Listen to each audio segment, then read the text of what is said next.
کہ پروردگار ہم ایمان لائے، ہمارا نام گواہی دینے والوں میں لکھ لیں۔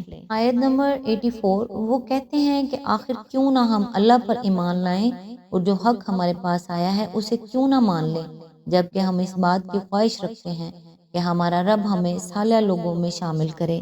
آیت نمبر 85، ان کے اس قول کی وجہ سے اللہ نے ان کو ایسی جنتیں عطا کی جن کے نیچے نہریں بہتی ہیں اور وہ ان میں ہمیشہ رہیں گے، یہ جزا ہے نیک رویہ اختیار کرنے والوں کے لیے۔ آیت نمبر 86، رہے وہ لوگ جنہوں نے ہماری آیات کو ماننے سے انکار کیا اور انہیں جھٹلایا تو وہ جہنم کے مستحق ہیں۔ آیت نمبر 87، اے لوگو جو ایمان لائے ہو، جو پاک چیزیں اللہ نے تمہارے لیے حلال کی ہیں انہیں حرام نہ کر لو اور حد سے تجاوز نہ کرو، اللہ کو زیادتی کرنے والے سخت ناپسند ہیں۔ اس کی تفسیر ہے، اس آیت میں دو باتیں ارشاد ہوئی ہیں، ایک یہ کہ خود حلال و حرام کے مختار نہ بن جاؤ، حلال وہی ہے جو اللہ نے حلال کیا اور حرام وہی ہے جو اللہ نے حرام کیا۔ اپنے اختیار سے کسی حلال کو حرام کرو گے تو قانون الہی کے بجائے قانون نفس کے پیروکار پاؤ گے۔ دوسری بات یہ کہ عیسائی راہبوں، ہندو جوگیوں، بدھ مذہب کے بھکشوؤں اور اشراقی متصوفین کی طرح رہبانیت اور قطع لذات کا طریقہ اختیار نہ کرو۔ مذہبی ذہنیت کے نیک مزاج لوگوں میں ہمیشہ سے یہ ملان پایا جاتا رہا ہے کہ نفس و جسم کے حقوق ادا کرنے کو وہ روحانی ترقی میں مانع سمجھتے ہیں اور یہ گمان کرتے ہیں کہ اپنے آپ کو تکلیف میں ڈالنا، اپنے نفس کو دنیاوی لذتوں سے محروم کرنا اور دنیا کے سامان زیست سے تعلق توڑنا بجائے خود ایک نیکی ہے اور خدا کا تقرب اس کے بغیر حاصل نہیں ہو سکتا۔ صحابہ کرام میں بھی بعض لوگ ایسے تھے جن کے اندر یہ ذہنیت پائی جاتی تھی۔ چنانچہ ایک مرتبہ نبی صلی اللہ علیہ وآلہ وسلم کو معلوم ہوا کہ بعض صحابیوں نے عہد کیا ہے کہ ہمیشہ دن کو روزہ رکھیں گے، راتوں کو بستر پر نہ سوئیں گے بلکہ جاگ جاگ کر عبادت کرتے رہیں گے، گوشت اور چکنائی استعمال نہ کریں گے، عورتوں سے واسطہ نہ رکھیں گے۔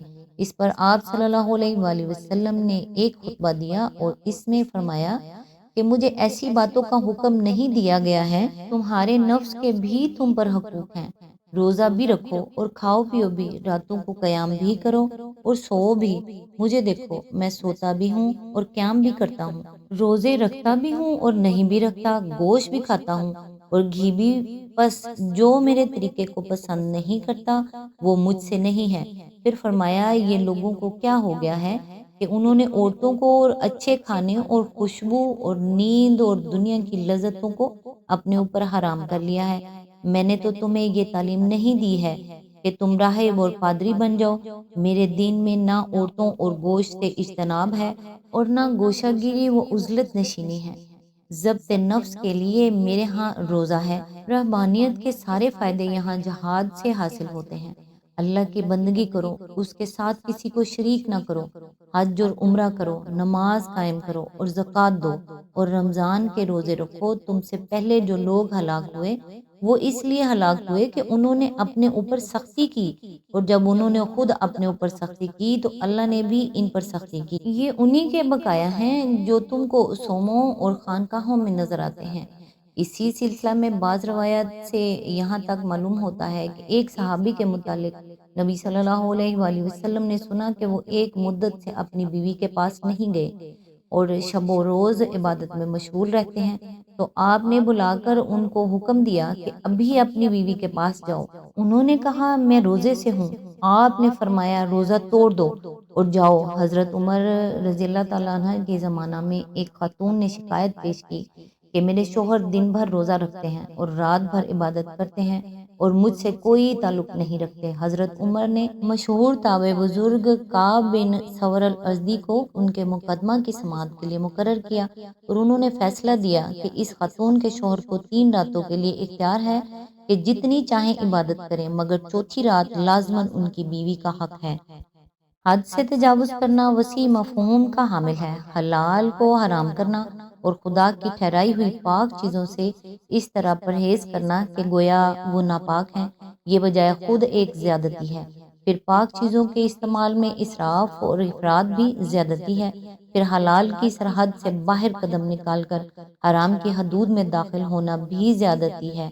اللہ کو یہ تینوں باتیں ناپسند ہیں۔ آج تک کے لیے اتنا ہی، نیکسٹ انشاءاللہ آیت نمبر 88 سے سٹارٹ کریں گے۔ تب تک کے لیے دعاؤں میں یاد رکھیے گا۔ اللہ حافظ۔